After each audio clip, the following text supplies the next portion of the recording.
para vocês aí? Bom, então vamos lá, gente. Eu vou compartilhar a tela.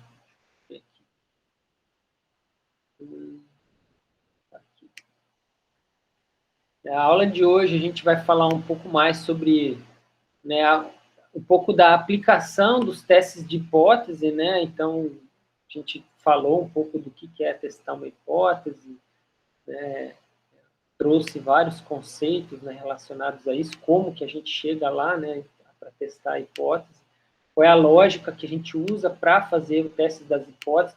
Eu imagino que vocês, a partir de agora, né, já têm a capacidade de compreender uma série de outras das coisas do cotidiano, até o que Stephanie falou aí né, dos exemplos práticos, né, do dia do cotidiano. A gente tem, imagino que vocês agora têm mais recursos. Desculpa aí.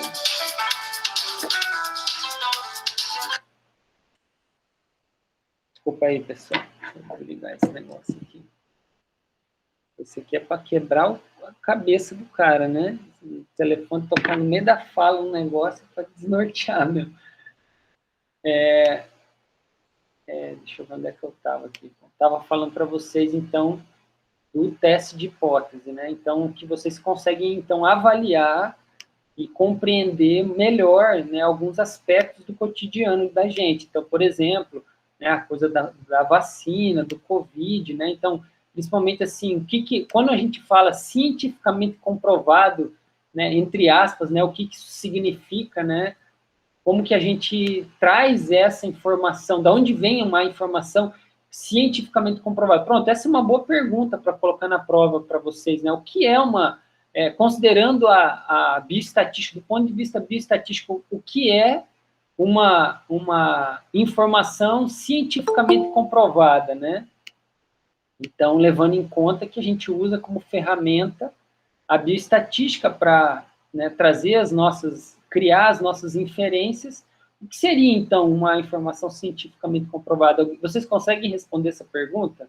Alguém se arriscaria a dizer aí o que é, pensando do ponto de vista da bioestatística?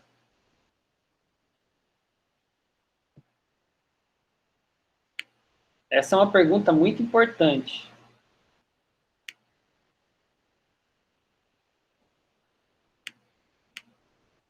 Porque tem muito a ver com a aula anterior, a última aula, tá, gente? Então, quem está com dúvida na pergunta aí é conteúdo da aula anterior. Né? Não sei se vocês entenderam a questão. Sobre esse termo cientificamente comprovado, aqui na minha cabeça agora eu só consigo associar justamente com o que foi dito na última aula, em relação aos testes, né? As hipóteses, na verdade. A H0, que é a nula, e a H1. Né? Levando em consideração que a hipótese nula é esperado que tal procedimento não terá efeito, né? Então, a gente, tendo esse conceito em mente, a gente tem uma breve noção do que aquilo está falando, do que tal estudo está querendo falar, ou comprovar, ou mostrar. Né? Certo, bom apontamento, Vinícius. Mais alguém quer... Então, assim, o Vinícius falou, tem a ver com as hipóteses, né? Então, H0 e H1. Se eu estou trazendo, então, se o estudo, se o dado gerado replicado também. Essa é uma questão bem interessante. Eu vou aproveitar esse comentário e vou acrescentar. Então, se um trabalho que utilizou uma análise estatística específica, ele indica que ele aceitou H0, o que ele está dizendo? Quando eu digo assim, aceitei H0, o que eu estou falando? Eu estou comparando duas coisas. Essa comparação, ela me... qual é a tradução independente do que ele estiver comparando. Então, qual que seria a tradução de aceitei H0?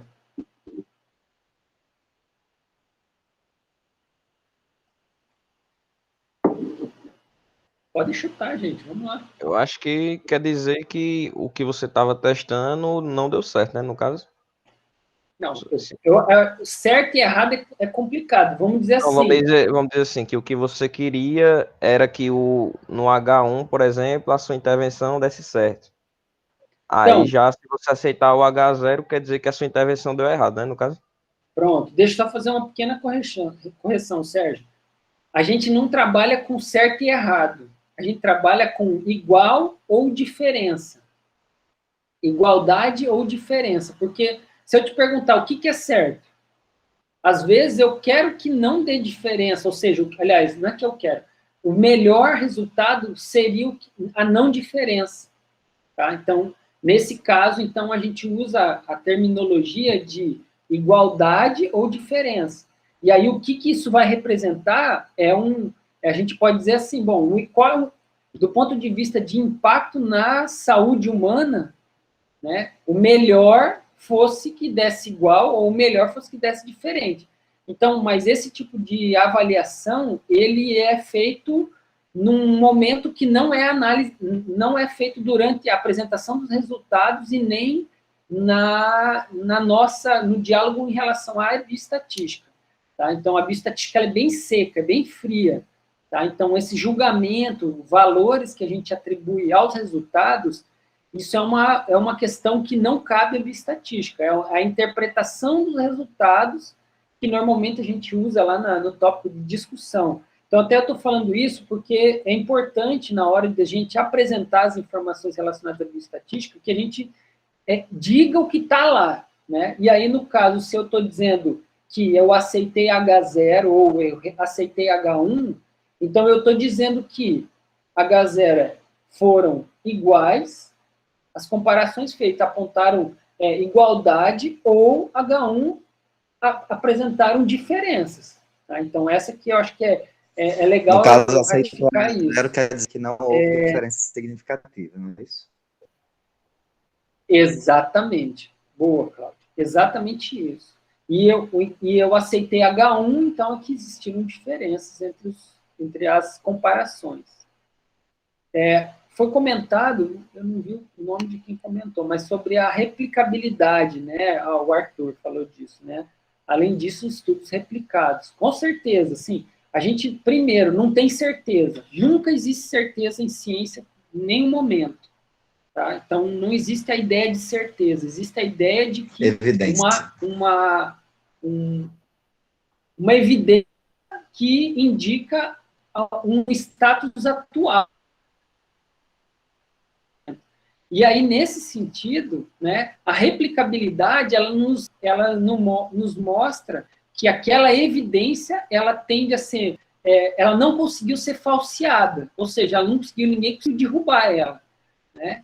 E aí, com isso, a gente aceita mais as evidências que têm menos chance de ser falseada, e não existe a ideia de verdade, certo e errado. Então, é bom até a gente reforçar isso, tem a ver com a metodologia da pesquisa, mas principalmente, num contexto geral, a gente aborda as informações relacionadas à bioestatística dessa maneira.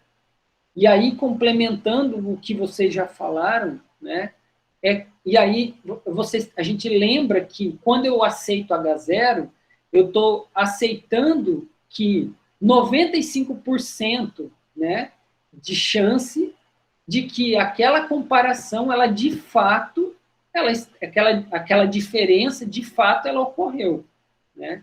E aí, isso traz para... Então, é com base nessa referência.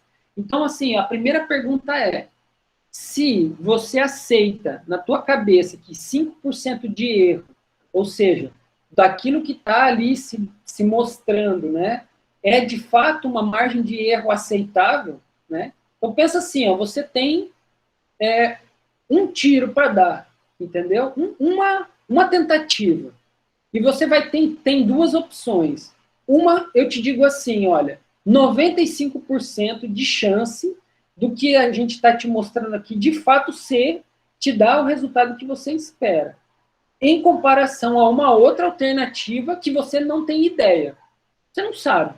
Simplesmente pode te dar um resultado melhor e ser simplesmente ao acaso, né? Ou te dar um resultado pior, que também é ao acaso, você não sabe, né? Então, pensem dessa maneira. Então, se eu tenho essas probabilidades, essas duas opções, qual opção você optaria? Qual seria a sua escolha? Né? E aí eu digo mais, aí eu aproveito o gancho da replicabilidade. E existem, além disso, nos dados que, na opção que trouxe, te traz um dado, né, uma evidência de que 95% de chance daquilo que ele diz que vai fazer acontecer, aquilo já foi mostrado em vários trabalhos ao longo de décadas. Então, aí eu pergunto a vocês, bom, qual seria a sua opção? Qual opção você escolheria? A da incerteza ou aquela que te indica 95% de chance de trazer o resultado que ela se propõe e ter sido replicado ao longo de décadas, né? Então, como é o caso, por exemplo, da prática da atividade física, né? Quer dizer, é certeza que você vai ter melhora na sua saúde. Você pode dizer assim, eu queria mais do que aquilo, ou menos que aquilo, eu vou tomar um chá para resolver aquilo, porque o chá eu vi lá na Ana Maria Braga, uma coisa do tipo, que diz que é bom, entendeu? Então, assim, você tem que entender, nesse momento da disciplina, que a bioestatística ela está trazendo muito mais do que uma ferramenta para a gente fazer uma comparação, mas ela traz um entendimento complementar às informações que foram passadas lá na disciplina de metodologia da pesquisa, porque na metodologia da pesquisa a gente fala muito do ponto de vista do processo, né, do método, né, mas, e da parte filosófica, mas a gente não fala muito da ferramenta. Então, quer dizer, você tem diz assim, cientificamente comprovado, você sabe lá que existe um método que se foi usado para obter aquilo, mas o final ali, que quando a pessoa colhe o resultado e compara, a gente sabe que tem uma comparação lá, mas não sabe o que foi feito. 90 e poucos por cento da população provavelmente desconhece isso. Né? Então, vocês estão aqui aprendendo, porque vocês estão na graduação. Enfim, não são todas as que têm esse tipo de conteúdo. Então, imagine que para a maioria das pessoas, essa ferramenta ela é uma coisa completamente desconhecida. Né? E aí eu imagino que é um grande diferencial para vocês nesse momento, para quem já sabia, ótimo, mas para quem ainda não tinha esse conhecimento, é entender que ao usar essa ferramenta, que é os testes que fazem testes de hipótese, né, eles nos trazem esse retrato da realidade. Né? Então, bom, eu acho que aí eu pergunto a vocês, sempre quando vocês vão refutar um dado científico, né, obviamente, para além dos problemas metodológicos, quando você tem o resultado, você tem que pensar que você está refutando essa ideia, né, de que aquilo foi comprovado, que tem um 95% de chance de fato acontecer. Né? Você pode dizer, mas aquele lugar, o jeito que ele fez e tal, beleza, mas o resultado é esse. Tanto é que não se discute o resultado, se discute o método.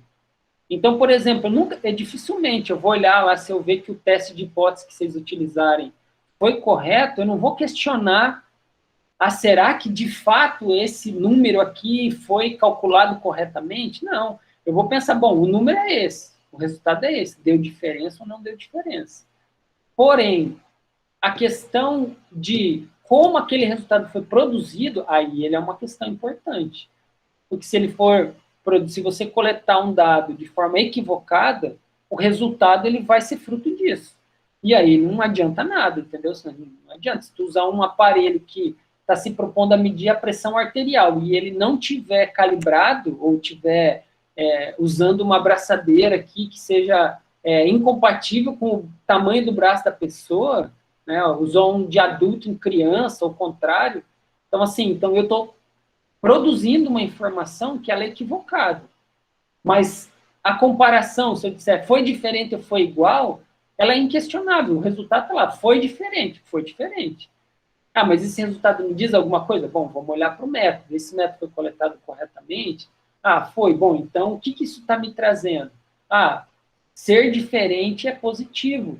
Quer dizer que o exercício causou mudança para menor, né? Diminuir a pressão. Bom, aí a discussão vai em cima disso. Tá? Posso continuar? Querem fazer mais alguma observação? Só que mesmo com Vamos lá. todas as Vocês estão vendo evidências em relação aos benefícios do exercício físico, você falou aí que era certeza, mas tem que lembrar que ainda assim são evidências, né? Que até hoje e que por muito tempo devem ser replicadas. Com certeza, Cláudio. Até porque os métodos que nós tínhamos no início eram diferentes, né? Então, imagine que a gente tem assim, na função cerebral, a gente está entendendo agora, né? Todo o impacto que o exercício provoca, né? Então, a gente ainda está explorando, né? Justamente a beleza da ciência é justamente essa. E obrigado por ratificar isso. É o tipo de coisa que vale a pena ficar falando toda hora, porque a gente, às vezes, emocionalmente, a gente tem uma tendência de querer acreditar naquilo que nos convém. Então, de praxe, a gente já tende a errar por aí. Então, existe a necessidade de um policiamento constante para a gente não dar esses escorregão. Eu vou aqui, então, a gente falou até agora, né, dos métodos estatísticos, a gente falou bastante sobre o método, os testes e as análises descritivas, né? Então, eu não preciso relembrar vocês, mas até vai ser bom, porque ainda a gente vai fazer isso ainda durante toda essa terceira unidade, diversas vezes, e todas as vezes vocês vão descrever, fazer uma descrição da parte que fala sobre a descrição da amostra. Bom, eu quero saber, faça uma descrição da amostra. Aí você vai ver lá no banco de dados. Quais informações eu tenho dessa amostra? Eu tenho idade, tenho gênero, eu tenho... Aí eu vou falar assim, faça uma análise descritiva dessa amostra. E você vai pegar, assim, a evolução da nossa próximo passo vai ser justamente isso. Vocês vão olhar o banco de dados e eu não vou mais... A gente faz um esforço danado de descrever o máximo de informações possíveis dos passos que vocês têm que fazer. Mas nos próximos exercícios vai ser assim, olha, faça a descrição, uma tabela descritiva dos dados da amostra e, em seguida, compare os dados X e Y lá do grupo A e B. Então, aí vocês vão ter que fazer isso. E aí, na sequência, descreva, né, faça um texto, né, apontando e materializando as informações que foram identificadas na análise descritiva e na análise inferencial. E aí, o que é isso? Aí vocês vão falar, olha, o meu grupo tinha tantos por cento de mulheres, a idade média era de tanto, né, o nível socioeconômico era de tanto. Então, você vai fazer um resumão daquela informação que está descrita na tabela, que vocês vão apresentar e produzir, né? E, na sequência, aí eu vou perguntar, e descreva, né, as informações obtidas no teste inferencial. Aí, que diabo é teste inferencial? Como a gente já falou, né, de forma rápida, esses testes inferenciais, eles buscam inferência, né, quer dizer, dizer algo com base em alguma coisa, né, num teste, alguma evidência. Né? E aí, os testes de hipótese, eles são dos mais variados. Né? A gente tem, e eles são muito baseados, né, no formato que a gente obtém o dado e também no objetivo que a gente tem com aqueles dados que a gente tem na mão ali. Né? E aqui eu trago para vocês um artigo que ele é de 2009 a 2011, mas, assim, honestamente, acho que acredito que pouco mudou, né? Porque é um recorte bastante longo, assim, um recorte que representa, né, de vários artigos de revistas nacionais, né? Então, ele mostra, né, justamente quais são as análises estatísticas utilizadas. Então, eles pegaram aqui, ó, várias revistas, né, cada uma dessas aqui que é uma das revistas, e para quem não conhece, já dou a dica aqui, são revistas nacionais relevantes aí da nossa área, e aí ele apresenta, olha, qual é o percentual de tipos de estatística utilizada para fazer as análises dos dados naquele trabalho, naquela revista, né? Então, ele tem aqui, ó, estatística analítica, descritiva e sem estatística. Então, percebam que, né, os trabalhos sem estatística, né, eles existem, né, não é um percentual irrisório, mas eles estão muito relacionados a revistas que fazem análises mais qualitativas, né? Então, por exemplo, a Movimento, ela é uma revista que tem muita análise qualitativa, é uma revista que tem um perfil mais qualitativo. E, por isso, o percentual de trabalho sem análise estatística é muito maior. Tá? Então, e aí, quando vocês observam, por exemplo, a revista brasileira de ensino, antropometria e desempenho humano, ela tem uma característica, né, não sei se ainda se permanece, mas é uma proporção muito maior de trabalhos que são de estatísticas analíticas ou inferenciais, que também são formas da gente falar da mesma coisa. Tá? E aí aqui a gente tem o nome dos palavrão aí, que é nada mais, nada menos a descrição dos nomes dos testes estatísticos que são utilizados nessas revistas, né? Então, em proporção, né? Então, vejam aqui que 24,3% das análises, elas utilizam um teste chamado ANOVA, tá? Então, que é a abreviação de análise de variância. Então, vocês sabem o que é variância, né? Então, que basicamente ele faz então a comparação de grupos com base na variância e não na média. Tá? Vocês compreendem isso que eu estou dizendo? Isso é legível para vocês? Todo mundo consegue entender o que significa comparar a variância de três ou mais grupos?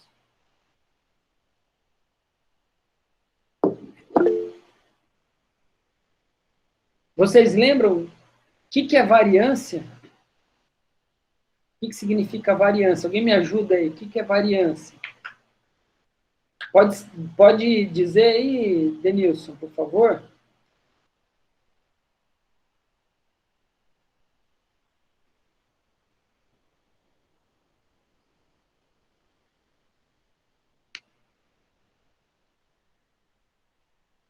O Bruna também pode ser. Exato. Exatamente, uma medida de dispersão, mas é uma dispersão. Lembra como é que a gente calcula ela? Vocês lembram como é que a gente obtém a medida de variância?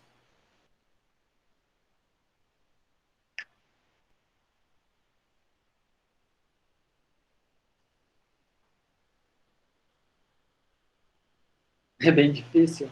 Denilson, quer arriscar aí?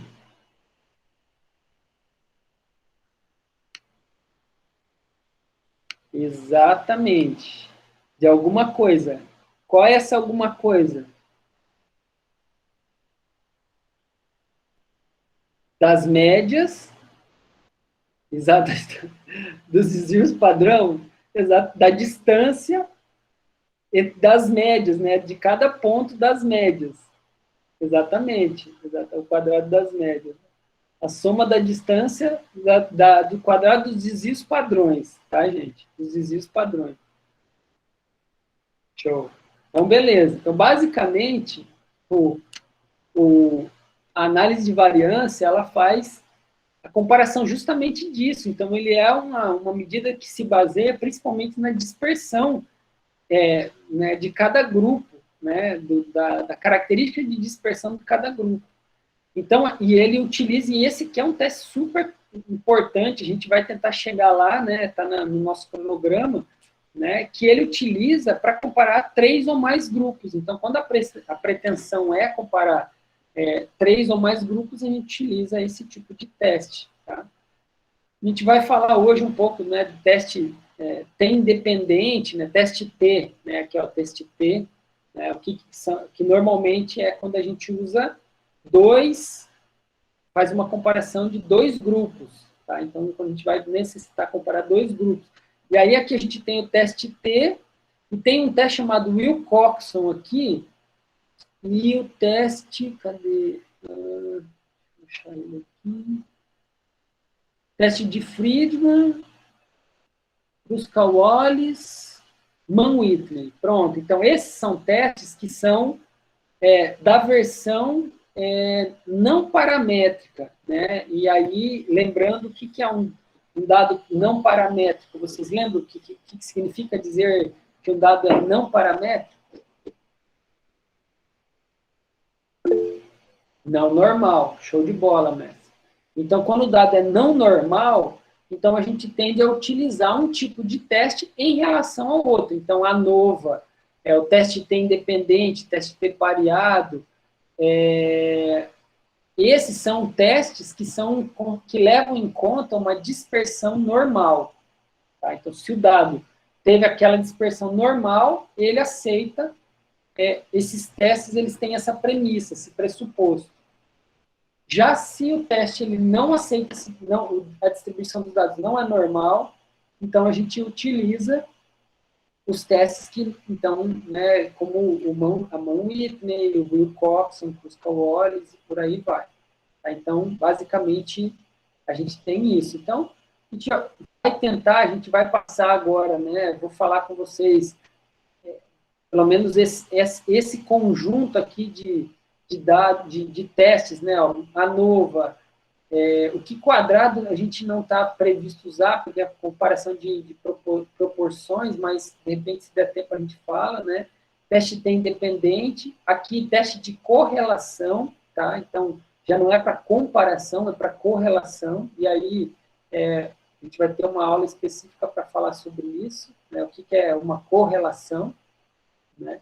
Teste T pareado, Mann-Whitney, correlação também de Spearman, ó, correlação de Pearson, dado normal, Spearman, dado não normal. E aí, a gente provavelmente vai parar por aqui, tá? Então, percebam que a gente vai conseguir abarcar uma proporção de testes bastante relevante, né? Levando em conta que vocês aí estão na graduação, enfim, acho que vocês vão ter condições bem suficientes de desenvolver praticamente qualquer trabalho. Então, isso, ao meu ver, é bastante positivo. Espero conseguir dar conta aí, essa é a nossa intenção. Aqui, né, então, são testes de homogeneidade, normalidade, esfericidade, né, então, assim, tem essas três categorias, né, a gente não vai, homogeneidade, esfericidade, a gente não viu ainda, né, porque são pré-requisitos e são conceitos que a gente só vai ver mais para frente, se der tempo, porque, ao meu ver, assim, depois eu vou explicar melhor, mas para não confundir mais, tá? Mas percebam que de normalidade, ó, eles mostram que a maioria é Shapiro-Wilk, né? Ó, 50% utiliza Shapiro-Wilk, e a gente tem uma proporção de 32, como Gorov e Smirnov, que são, né, 32%, e uma pequena parcela não reportou o teste, né, estatístico.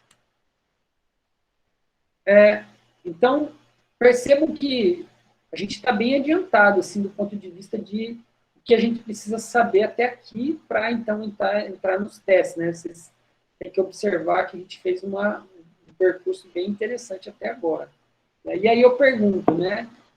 Bom, a gente já falou, né? O que é um teste de hipótese, né? Então, essa uma regra de decisão para aceitar ou rejeitar uma hipótese estatística com base nos elementos amostrais. E aí, assim, até foi um questionamento que me fizeram no WhatsApp, e é bom que eu vou retomar isso, que a diferença entre a hipótese teórica e a hipótese estatística.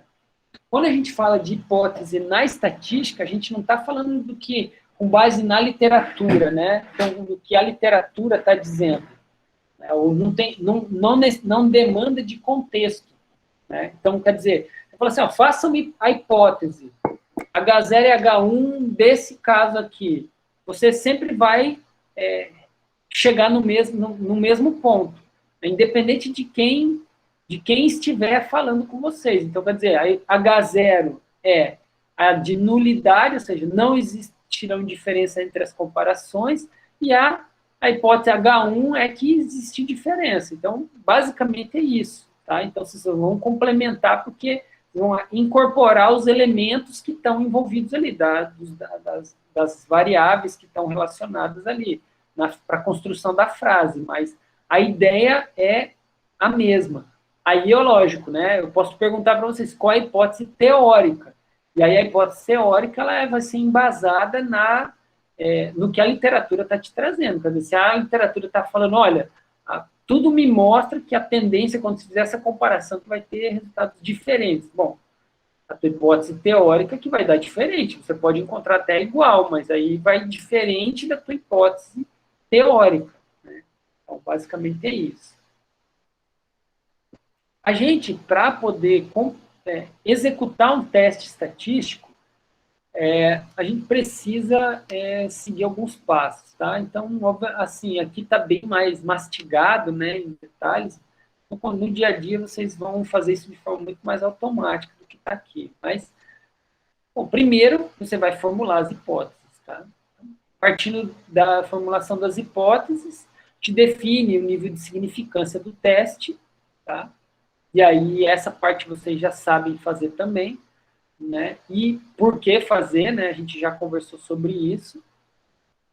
E aí a gente identifica a distribuição de probabilidade da estatística do teste, né? Ou seja, né, vai executar o teste. Aliás, até antes de colocar aqui, a gente precisa executar, né, determinar a distribuição, ou seja, se o conjunto de dados tem distribuição normal ou não normal, e aí a sequência disso, né, nós fazemos a determinação da região de rejeição e aceitação, ou seja, você vai determinar o p-valor, né, que você vai adotar, calcular, né, a estatística do teste. Então, essa parte aqui, o teste mesmo, por si só, ele executa para a gente, né, tanto a rejeição quanto o cálculo, né, em si, né, confronta o valor observado da estatística do teste com a região de rejeição e aceitação de H0. Então, quer dizer, você tem aquela distribuição, você vai dizer, bom, eu aceito 5%. E aí, com base em aceitar, a área de aceitação é 95% e a área de rejeição são 5%. Então, se eu determinei isso, o cálculo, que a gente não faz porque eu levo em conta que vocês vão usar o programa, né? Então, e é uma disciplina mais aplicada, então o programa faz o cálculo, que é o que a gente vai fazer no Jamovi, e aí ele mesmo vai dizer se, com base naquilo que você determinou, que é o p-valor, o nível de significância, desculpa, o p-valor encontrado no teu teste, né, no teu conjunto de dados, se ele cai dentro da área de aceitação ou rejeição, tá? E aí, essa parte vocês viram lá na aula do Luiz. Aí, finalizando isso, a gente vai observar o dado. E aí, o que aconteceu? Deu maior ou menor que 0,05. E aí você toma a decisão e apresenta as conclusões com base nessa conclusão. Tá? Então, esse aqui é um resumão, né? Eu vou falar um pouquinho mais sobre cada ponto desse. Então, aqui, né, um exemplo, né, para tentar fazer a analogia, né, de H0 H1, eu acho que isso já está bem mastigado, mas só para agregar, tentar, para ver se quem ainda tem alguma dúvida, né, levando em conta, né, que a gente tem o seguinte cenário, né, um acusado, o réu, né, é inocente até que ele se prove o contrário, né, então, como é que a gente determina, né, as hipóteses com base nessa ideia, né? Então, a minha hipótese nula, H0, não há diferença ou correlação, média 1 e média 2. Ou seja, réu é inocente. Então, não teve diferença, o réu é inocente. E a hipótese alternativa, então, há uma diferença ou correlação, né? Média 1 é diferente da média 2. Então, o réu é culpado, então existe diferença. Então, com base nisso, né, a gente tem lá algumas possibilidades de erro, né? Então, vamos supor que a realidade, né, do que a gente tem, né, o erro do tipo 1, que ele rejeita H0 quando ela é verdadeira. Então, que é esse caso aqui, né? Então, se H0 for verdadeira, né, e você e aceitou H0, né? Então, nesse caso, você tem aí uma situação positiva. Aqui, se você tem, se você rejeitar H0 e ela for verdadeira, então a gente tem o primeiro erro, que é o erro do tipo 1. Tá? Então, nesse caso, né, vocês lembram por que é que acontece o erro do tipo 1? Alguém lembra por que é que acontece o erro do tipo 1? Coloque aí no chat, por favor, se alguém tiver algum palpite. Vai, Mércia.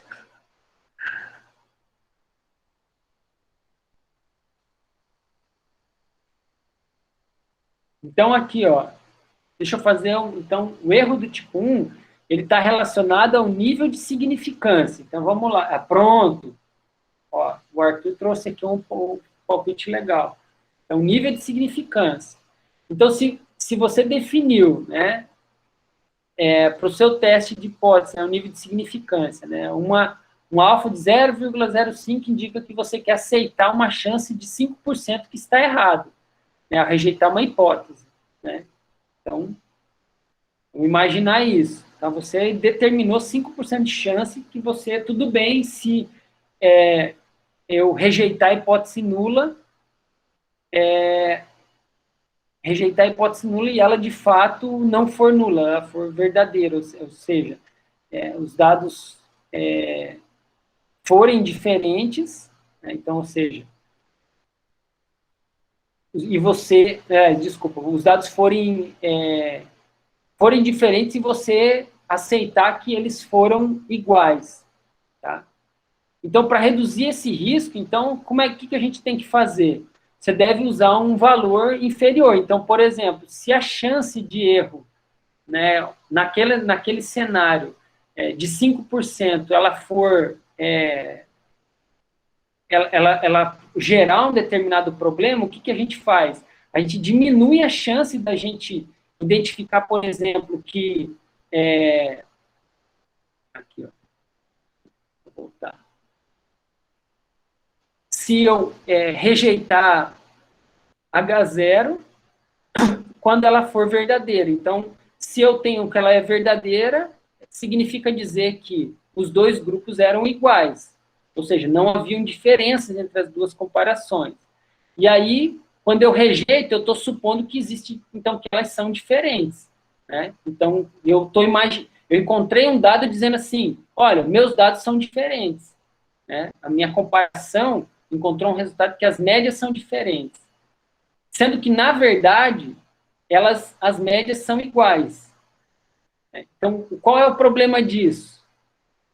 Então, eu vou propor um teste, um tratamento, dizendo que aquilo vai trazer uma diferença, a tendência, por exemplo, de ser melhor do que uma técnica anterior, quando, na verdade, não teve diferença, ela não é melhor.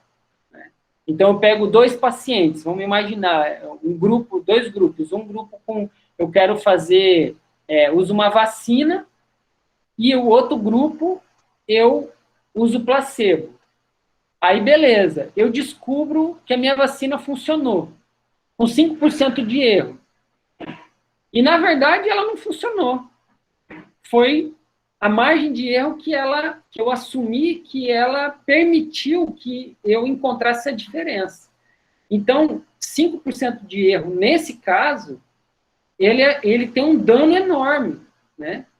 E aí, porque eu estou falando de vacina e tal. Mas se eu estiver pensando no contexto da atividade física, 5% de chance de eu não encontrar o resultado que eu esperava, mesmo se o dado disser, o meu dado indicar que que deu diferença e na verdade não deu, então talvez o impacto não seja tão relevante. Então a gente aceita 5% da nossa área. Mas a ideia é essa, às vezes eu falo, o método A é diferente do B. E aí eu indico para as pessoas usarem o B porque ele é mais eficiente. E, na verdade, ele não é. E aí, basicamente, a gente está cometendo um erro do tipo 1. Tá? E aí, então, ele está relacionado com o alfa, né? Com o nível de significância. Quando você quer diminuir o erro do tipo 1, você diminui o alfa. Então, eu boto 1%, tá? E o erro do tipo 2, lembra, é o do poder estatístico, né? Então, o que é o... Agora que eu dei essa dica aí para vocês, o que é o erro do tipo 2? Alguém conseguiria me dizer o que é o erro do tipo 2? Essa é uma pergunta que cai na prova da terceira unidade. Então, se a gente não souber, se tiverem dúvida, vocês precisam esclarecer, porque essa é uma coisa que vocês vão ter que responder. Desculpa, eu não vi quem que colocou. Aceita um erro de 20%. Deixa eu ver se foi isso. Então, minimizei aqui para poder. Poder de 80 por 80. O Arthur chutou. Tudo bem, Arthur. Importante, às vezes, tem que arriscar. Ainda mais quando você não tem nada a perder, né? Você não pode arriscar quando você tem chance de se lascar, né? Agora, não tem nada a perder mesmo. O erro tipo 1 tem a ver com a significância, o tipo 2 com o tamanho amostral, é isso? Boa, Cláudio. Perfeito. Mas aí vamos pensar assim, o que tem a ver, o que o tamanho amostral pode me trazer por consequência em relação a ele gerar um erro. Vamos olhar isso aqui, ó. Então, o erro do tipo 2, ele está aqui, ó. Aceito H0 se ela for falsa. Então, eu tenho um erro. O erro do tipo 2, ele está aqui. Aumentar a força, né, do seu trabalho. Tipo, se você testa uma vacina com 10 mil voluntários, você aumenta bem mais a força do seu trabalho se você testar essa vacina com 100 mil. Show de bola. Mas qual seria o problema que vamos dizer assim, ó, eu falar assim para vocês, ó, descrevam qual é a consequência de ter acontecido o erro do tipo 2 nesse resultado aqui. Aí eu tenho a consequência em relação a que se você não consegue atingir o número amostral ideal, não vai gerar diferença estatística. Então, o que acontece? Seu tratamento, sua hipótese que deveria ser efetiva no final acaba não sendo, porque não gerou diferença estatística suficiente, não teve a quantidade de pessoas suficiente para gerar diferença estatística, e acaba que não teve diferença, mas não pela falta de eficácia do tratamento, mas sim porque não teve informação suficiente para gerar estatística nos programas e etc. Muito obrigado, Ingrid. Foi bem pontuada aí a tua observação. Exatamente isso. Então, é importante a gente ter isso em mente, gente, porque, assim, o que a gente vai mais ver no nosso dia a dia aí de TCC da vida aí é o quê? É a dificuldade de coletar dados. Né? Ah, professor, mas eu só tenho 5 aqui, né? Eu tenho poucas pessoas para... Né? Não dá para fazer? Assim, a chance, o que você está correndo, o risco que você está correndo é esse. Você produzir uma informação da qual ela não te traz, né, uma informação, uma evidência que você pode confiar, onde você diz, às vezes, que não teve diferença, e, na verdade, teve diferença. Né? Então, isso, exatamente isso. Beleza. Tá, vamos seguir.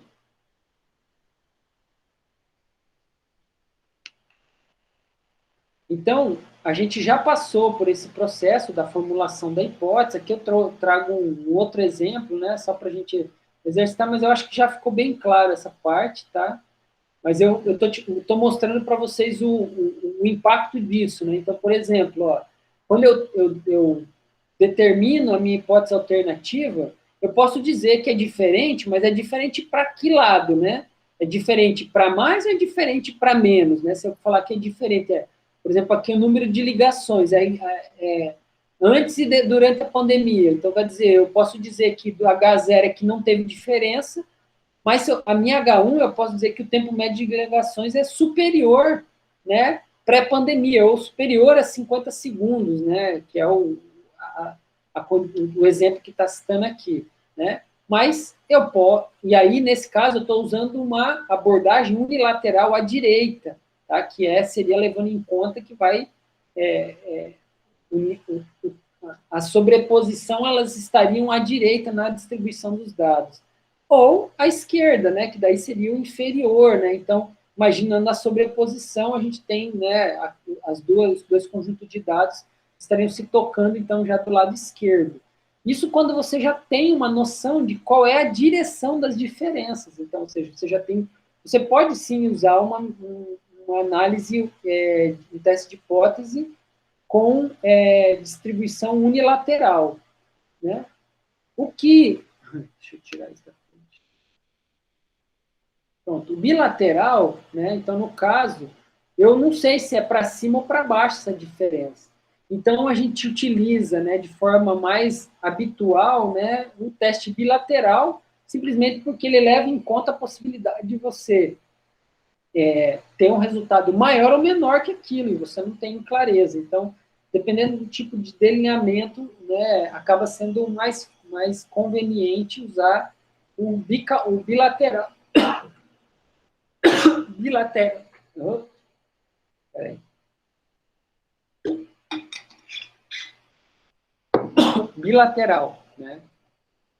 E não determinar um deles, né? E aí a maioria dos softwares, eles nem autorizam, você não tem nem onde marcar isso, mas existia, estatisticamente a gente pode escolher isso, tá, gente? Só para vocês saberem disso, né? Aí aqui é só para a gente pensar na repercussão prática, né? Então, quer dizer, se você tem está estudando a possibilidade de comprar uma máquina nova, né, que usa o exemplo de estampar partes metálicas, né, e aí você só vai comprar um equipamento novo, né, para substituir o que já estava lá, se a máquina nova, né,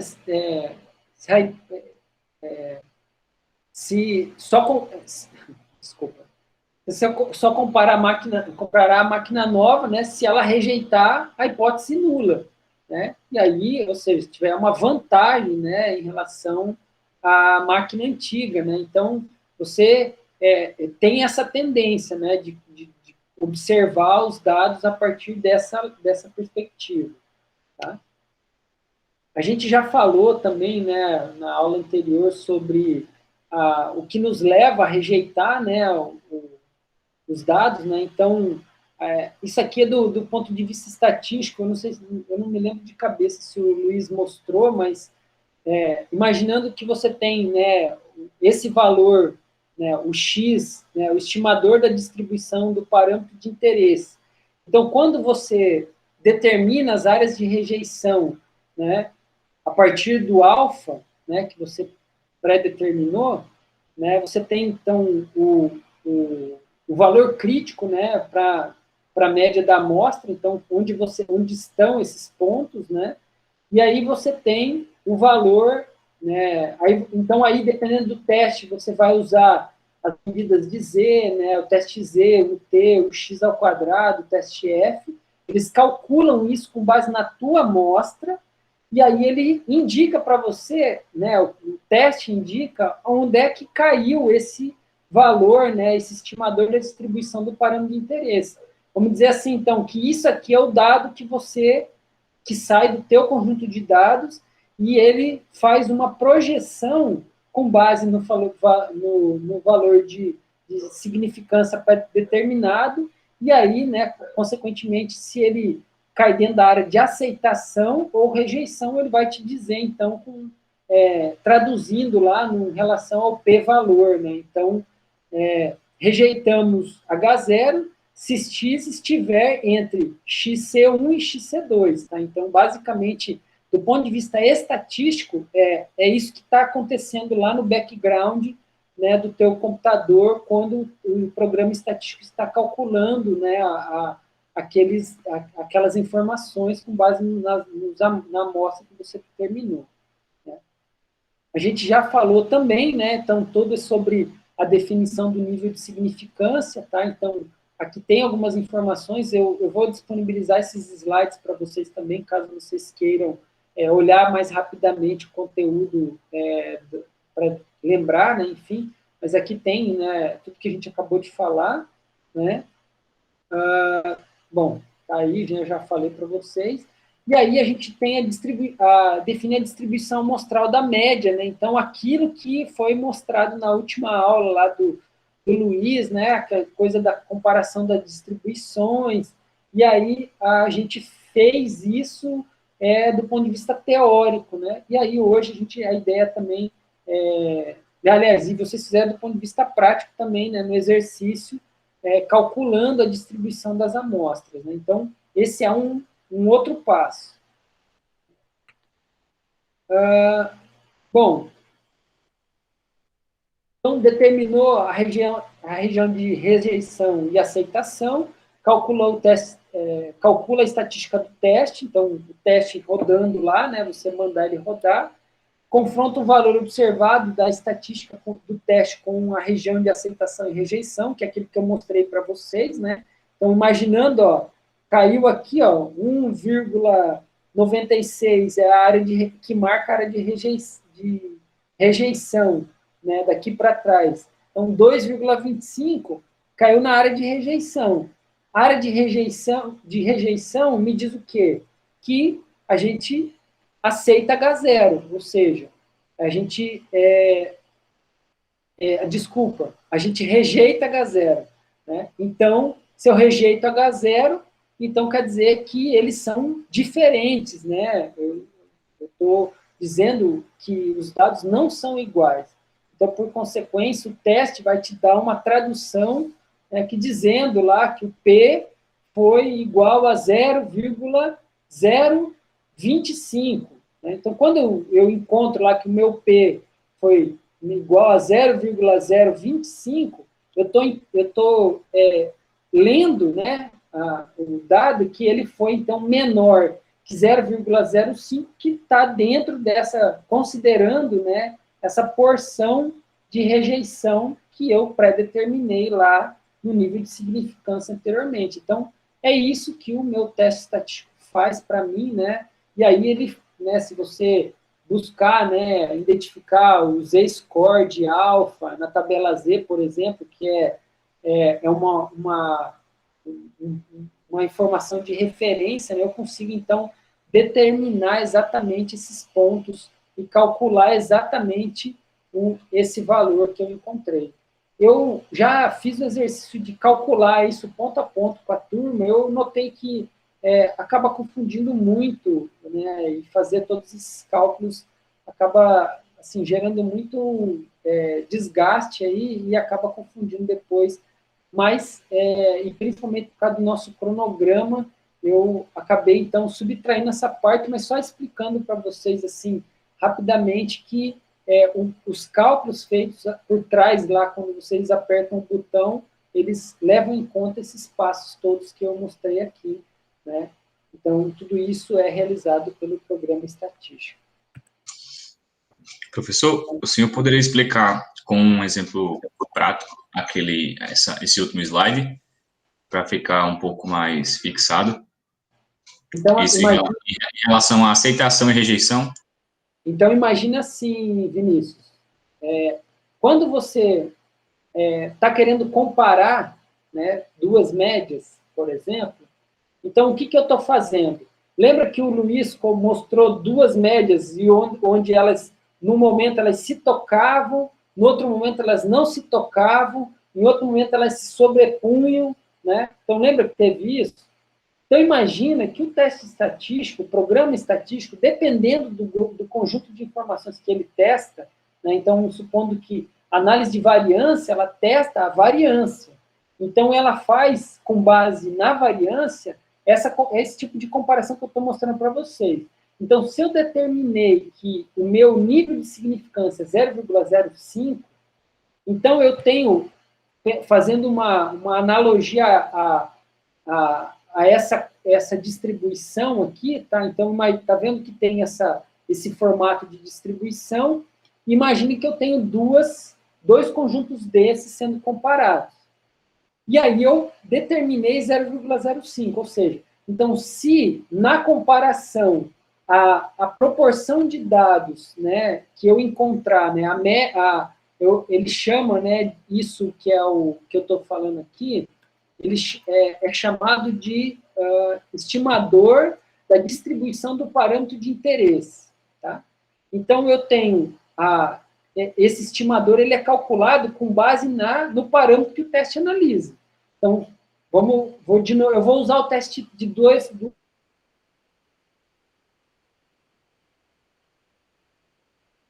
e ele calcula esse estimador de distribuição do parâmetro de interesse.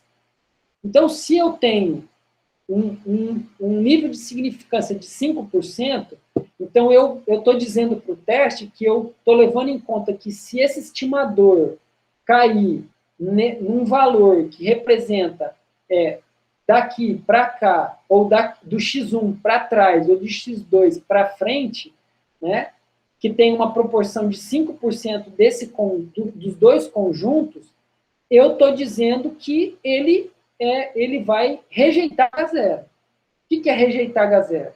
Ele vai me dizer que as duas comparações, dois grupos, são diferentes.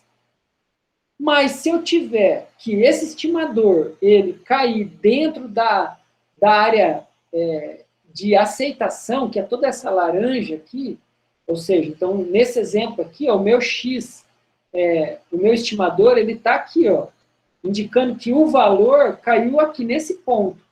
Né? Eu coloquei uma indicação arbitrária, tá? Porque realmente dá para calcular tudo isso, mas eu prefiro não fazer. Então, aqui, ele caiu aqui. Então, nesse caso, ele está me dizendo que, na comparação das duas médias, elas são iguais. Então, eu aceito H0. E aí, né, então, basicamente é isso que os testes que a gente vai fazer, eles vão executar. E aí eu estava passando aqui para vocês rapidamente, que é como ele faz, entendeu? Então, ao definir o nível de significância, né, temos que a região de rejeição, né, ela é essas partes laterais aqui, né? Então, esse ponto aqui e esse ponto aqui. Né? Aí, ele identifica, né, o Z-score de alfa, né, que ele faz... Então, aí eu estou falando,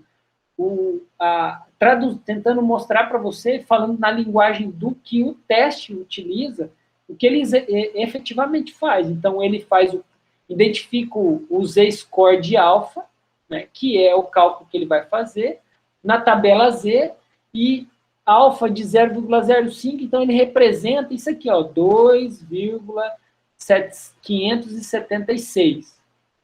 Tá? E aí esse fica sendo considerado o valor de referência.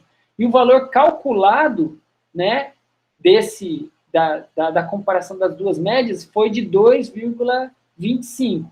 Ou seja, ele cai aqui dentro dessa área de rejeição, né, o que, por sua vez, indica que as duas médias seriam diferentes. Então, essa parte aqui é uma tradução do que está lá no background do computador que ele está fazendo.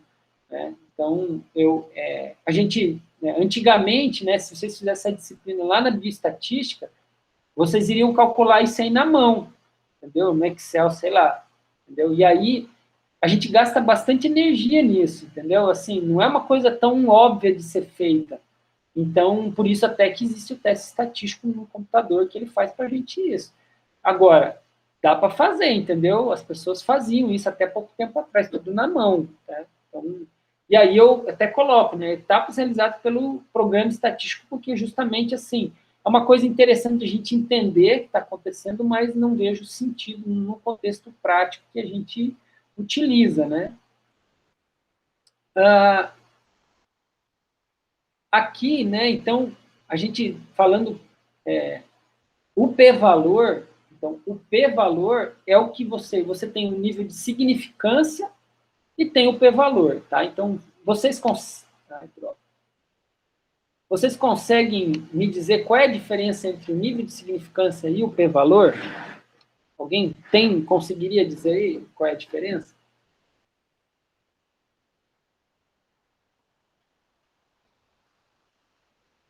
Eu não estou vendo vocês, gente. Se alguém quiser escrever, talvez tenha que... Ou dizer que não tem a menor ideia, também pode falar, daí eu já avanço. Pode avançar, professor. Então, vamos lá. Bom, aqui Vamos pensar assim, em termos práticos. Nível de significância é o que você determina a priori. Tá? O nível de significância é aquela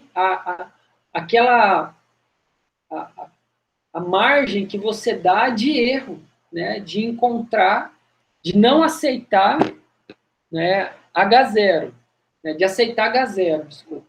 Então, se você disser que é 5%, então o teu nível de significância é 0,05. Tá? E aí, o p-valor é aquele valor que você encontra da análise que você desenvolveu com base no dado que você tem. Tá? Então, se o teu p-valor, por exemplo, o p-valor você encontra do conjunto de dados que você teve. Então, se eu pedir para vocês assim, determine o nível de significância, você vai dizer provavelmente, o meu nível de significância é 0,05 ou 0,01, né, com base no que a gente já conversou anteriormente. Agora, se eu pedir para vocês, me aponte, descreva, né, o p-valor encontrado. E aí você vai dizer para mim qual foi o resultado que derivou da comparação de conjunto de dados que vocês testaram no programa que a gente está usando. Então, por exemplo, aqui, a interpretação desse caso aqui, ó, se o p-valor caiu aqui, qual é? O p-valor calculado indica para rejeitarmos H0 e aceitar H1. Em outras palavras, o que significa isso? Isso aí você já sabe. O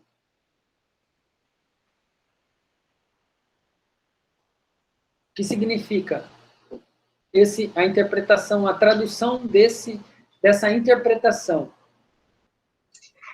Se obteve diferença? As duas médias são diferentes. Tá? E aí, se o meu nível de significância está ali, ó, tá vendo? Na parte amarela.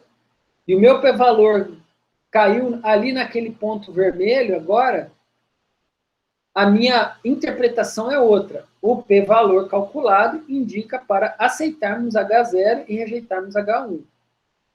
Tá? Então, nesse caso, então é dessa maneira que a gente interpreta. E aí, assim, se eu perguntar para vocês assim, olha, vamos supor, vocês estão vendo o meu... Deixa eu botar aqui.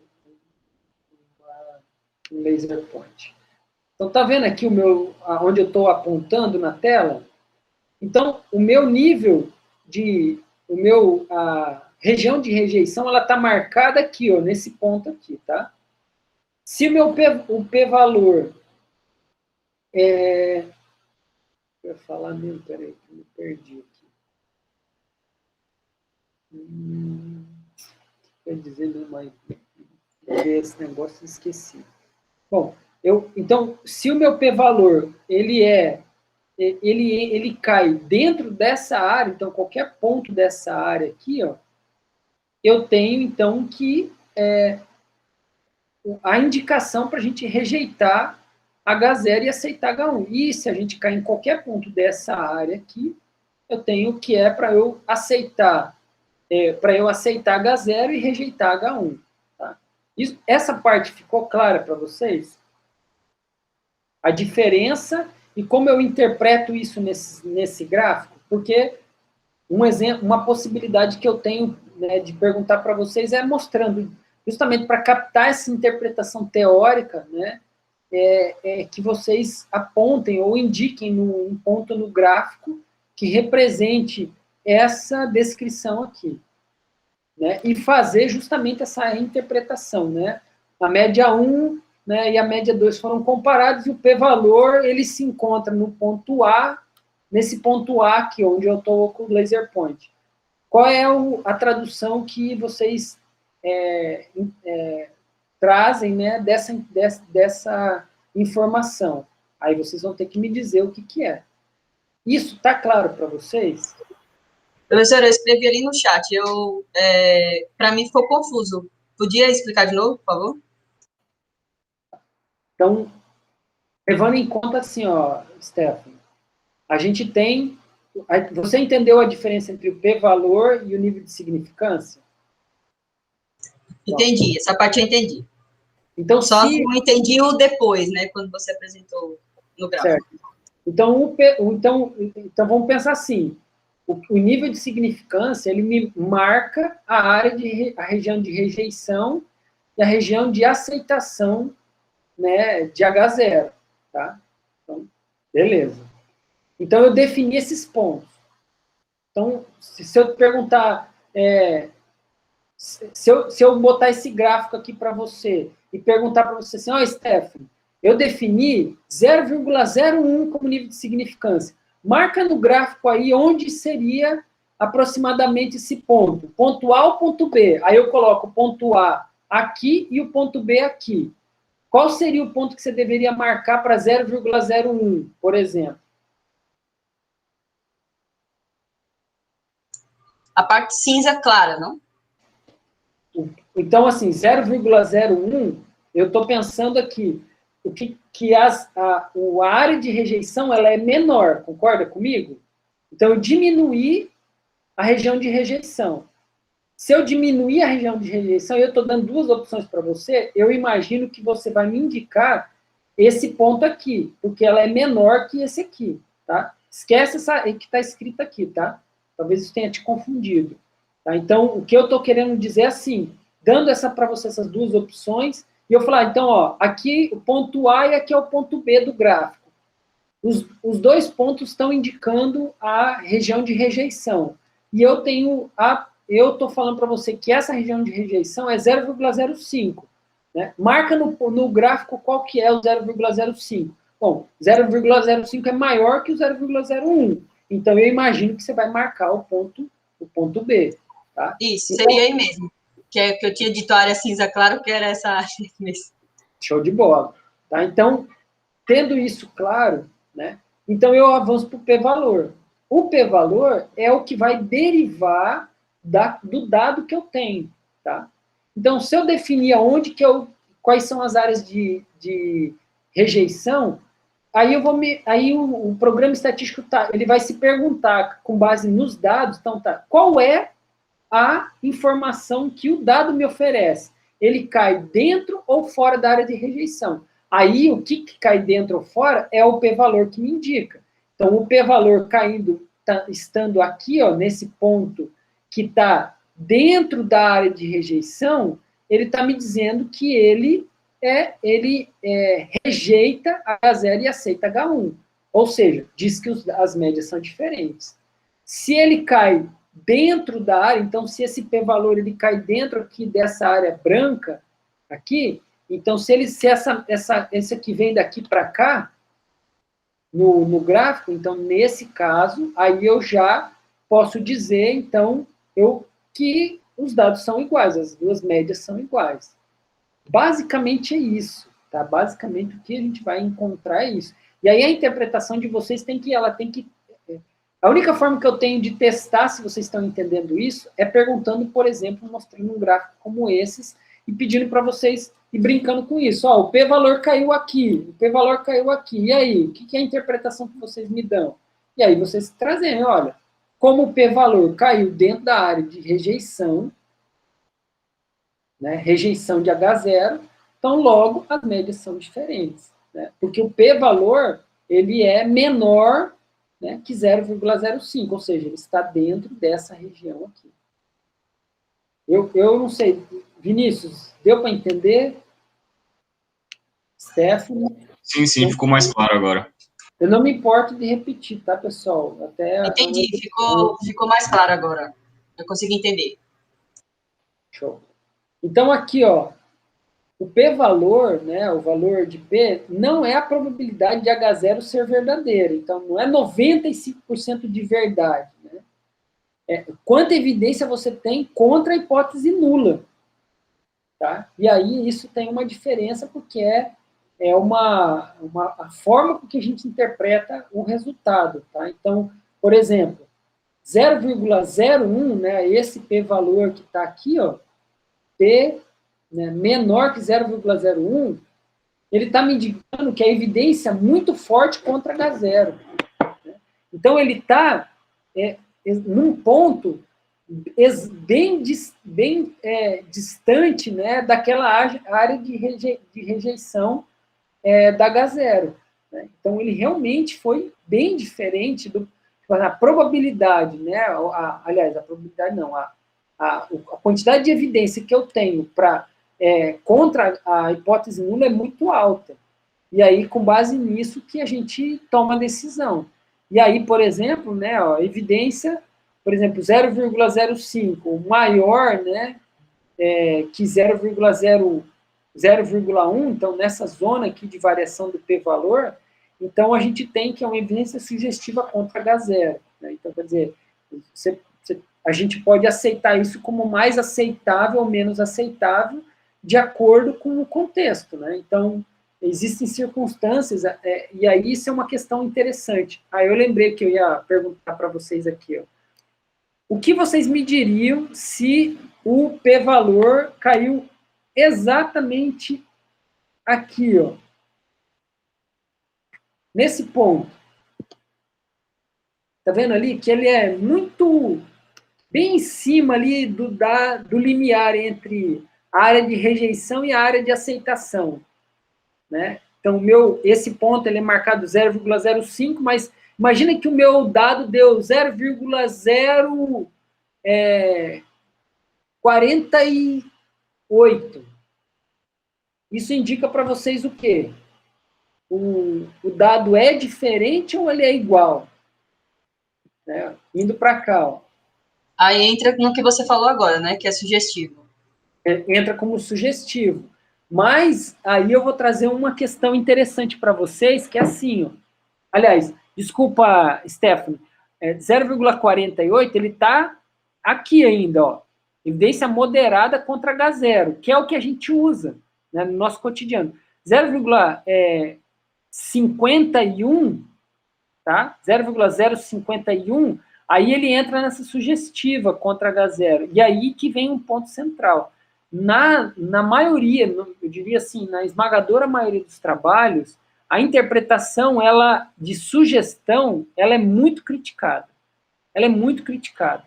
E aí, assim, é uma coisa que a gente, assim, é difícil, né? Porque qual é a diferença de 0,49 para 0,51? Né? Do ponto de vista da realidade, né? Do que a gente tem no nosso, na materialidade aqui do dia a dia. Então, é difícil isso, né? E aí, por isso, né, existem algumas coisas que, às vezes, a gente tem dificuldade, né, quando faz comparações, né, de tomar uma decisão em favor ou contra. E aí a necessidade da replicabilidade. Quer dizer, por mais que dê o sugestivo, você tem que tomar muita cautela de tomar aquilo como diferente ou como igual, né, porque isso dá margem, né? Então, assim, o espaço a quantidade de evidência que você tem para rejeitar ou aceitar H0, ela fica comprometida. Tá? Então, fica aí uma questão para a gente pensar, e aí, com isso, acaba que a maioria dos trabalhos, eles não levam em conta isso. Tá?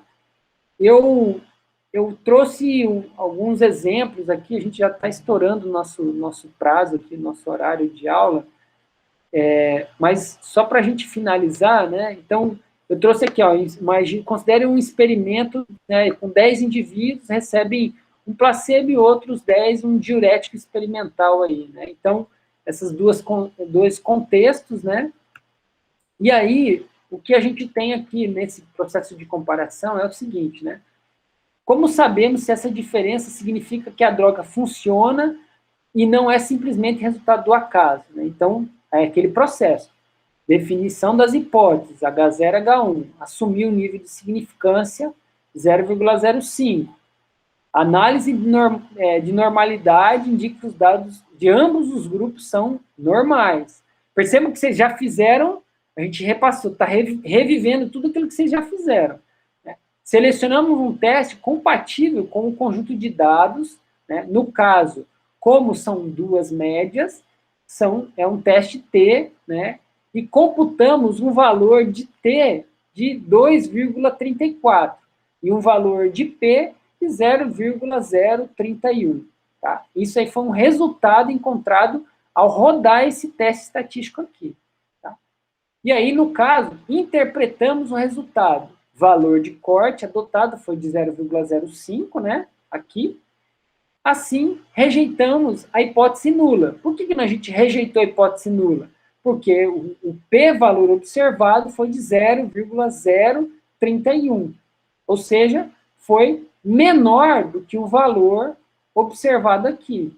Se eu rejeito a hipótese nula, então, eu digo, então, que há 3%, né, de que H0 ser verdadeiro, né, a probabilidade pequena, né, ou seja, nesse caso, então, a gente aceita o quê? Que as duas médias lá do gráfico, eles são iguais ou diferentes?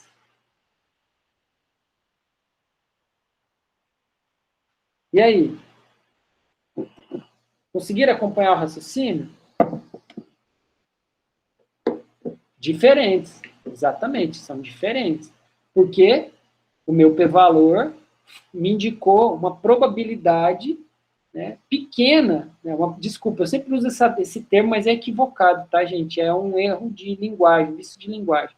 Então, significa, né, a probabilidade é pequena, mas a proporção, né, a proporção de evidências que eu tenho, né, ela indica, né, apenas 3%, né, de que aquilo não ocorra, né, ou seja, de que H0, uma chance que H0 ocorra.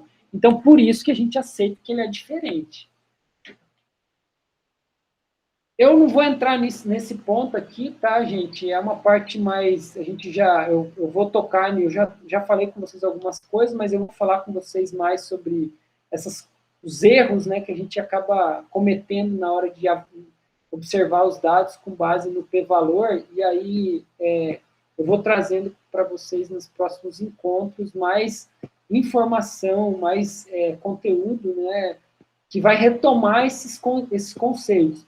Mas uma coisa que eu queria que vocês pensassem aqui comigo é justamente nas etapas, né? E aí, construindo um conjunto de informações que dão respaldo para a gente fazer aquela interpretação, né, do dado que vocês vão rodar, né? Então, quem rodou o teste de normalidade já lá no Jamovi, encontrou já um resultado que traz um entendimento parecido com o que a gente está falando até agora, né? Então, assim, né, encontra o p-valor, né, a gente não define, né, a gente define o nível de significância que a gente aceita ou não, né? No teste de normalidade, isso já tem pré-definido, mas, então, a lógica é muito parecida, tá?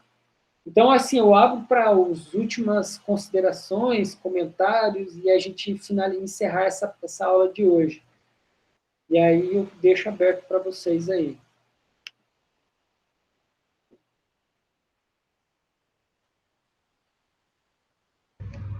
Tá escutando, Nessa? Sim, Sérgio. No caso da atividade, a gente tem que enviar a tabela, os resultados de todas as variáveis, né? Eu não sei se você chegou a ver, até eu estou perguntando, Sérgio, porque se você viu lá no grupo do WhatsApp e não entendeu, talvez isso seja dúvida de várias outras pessoas. Então, a minha pergunta é, aquilo que o Lucas postou lá no grupo do WhatsApp, não está claro qual é a conduta que tem que ser tomada, ou você não chegou a ver o comentário que o Lucas colocou lá? Não vi não. Pronto, ó, eu vou ler aqui, porque se por acaso você não entendeu, ou mais alguém não entender, daí a gente, até o Lucas propôs colocar no SIGA e tal, eu achei que talvez não fosse necessário, mas ele coloca aqui, ó, os gráficos podem ser somente para as comparações dos protocolos de exercício, porém, deve ser escritos os resultados. Tá? Então, já para as análises descritivas, pode ser somente a escrita, mas seria interessante apresentar as tabelas também. E fica a critério de vocês, né? Qualquer dúvida, né, a gente está à disposição. Respondeu a sua pergunta, Sérgio? Certo, entendi. Não tinha visto, não. Não, tranquilo. Eu estou perguntando porque, de repente, se você não leu e não entendeu, que é completamente possível, talvez isso fosse a dúvida de muitos outros. E aí eu ia propor escrever uma notícia no SIGA e avisar de uma forma ainda mais clara. Não, porque assim, a gente tinha pensado em fazer tipo, porque é para comparar, né, os protocolos. Sim. Aí a gente pensou tipo assim, em pegar a média de cada um dos protocolos, aí fazer uma comparação entre tipo E a frequência cardíaca em repouso, entre o protocolo 1 e 2. É assim mesmo, né? você pode fazer assim, sem problema. Tipo, por exemplo, a gente colocar tipo a intensidade de tal protocolo parece ser maior do que outra, já que a frequência aumentou, por exemplo, né? Sim, isso, exatamente. É interessante que esses são os elementos que vocês têm até agora. A gente vai avançar nisso, mas é exatamente esse exercício aí. Pronto, Exatamente isso. beleza. Mais alguma questão, gente? Professor, só uma dúvida. Em relação à descrição de idade, média, se colocar a tabela, ainda tem que escrever por escrito, dizendo cada uma média disso aí, com desvio padrão de tal, não sei o que, tem que escrever também no. Boa pergunta, Ingrid. Assim, em termos práticos, o que a gente faz? Na descrição da amostra, que é o que vocês estão fazendo aí, a gente escolhe as informações e descreve ela de uma maneira que às vezes não está presente na tabela. Então, por exemplo, quando são dois grupos, então às vezes você diz assim, o percentual, né, de diferença entre você bota a média 1 e média 2, e aí você tem lá, média 1 é tanto, a média 2 é tanto. Então, não faz muito sentido você repetir, com certeza, né? Tipo assim, se você escreveu o que já está na tabela, não precisava ter a tabela, não precisava escrever. Então, nesse caso, o que você é incentivado a fazer, né, na hora de descrever de forma escrita? É colocar a informação, ou de chamar atenção para características que estão presentes lá, mas que, pela forma que elas estão apresentadas, não chama tanta atenção. Então, por exemplo, eu tenho a média 1 foi de 10, a média 2 foi de 20. Então, quando você avalia a média 1 e a média 2, você tem um percentual de diferença entre as duas médias que, se eu colocar 10 e 20, talvez não salte tanto aos olhos. E a tua intenção, na hora de escrever o resultado, é justamente chamar a atenção do leitor para o que importa. Né? O que tem, para onde ele tem que olhar, né? Você tem uma tabela pequena, é uma coisa, mas, pô, tem uma série de dados ali, para onde que eu tenho que olhar, né? E você, como autor do trabalho, né, você tem que mostrar para o leitor o que você encontrou, né, e destacar aquilo. Então, a minha sugestão é que vocês, obviamente, isso ainda não é um critério central de avaliação, mas exercitem, né, é justamente esse olhar de não copiar e colar o que está escrito na tabela, lá escrevendo, traduzir literalmente, mas remeter as principais informações que estão na tabela. Bom, a maior proporção do grupo era de mulheres, né? Está lá escrito na tabela, tanto a média, a frequência era de tanto, né? Mas você pode descrevendo dessa maneira. Então, você não repete literalmente, você só,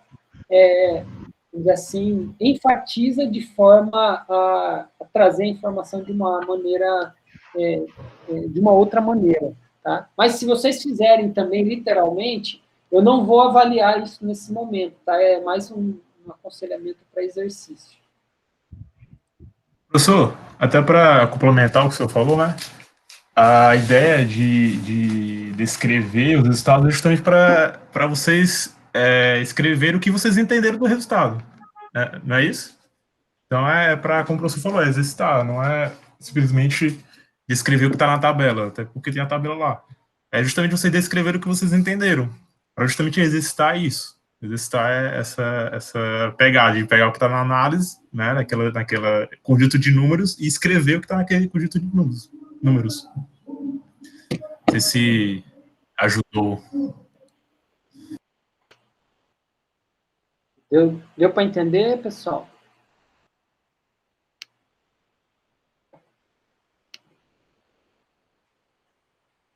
Dúvidas? Não, por enquanto não. Deu para entender sim, professor. Show de bola, Ingrid. E obrigado pelas suas ponderações, viu, Ingrid? Agrega bastante aí na discussão da sala. E às vezes é uma questão que está em aberto aí, a tua observação tem ajudado bastante. Como é que é? Eu vi que um hashtag Ingrid Monitora de Bioestatística, é isso que eu vi aqui? Tem até uma hashtag já para você aqui, viu, Ingrid? Mas monitor ajuda muito, professor, olha. Eu digo Bora subir essa hashtag. Não, eu acho que você, o professor Ricardo, o professor Paulo deviam abrir um programa de monitoria. Acho que facilitava muito, principalmente nesse ensino remoto.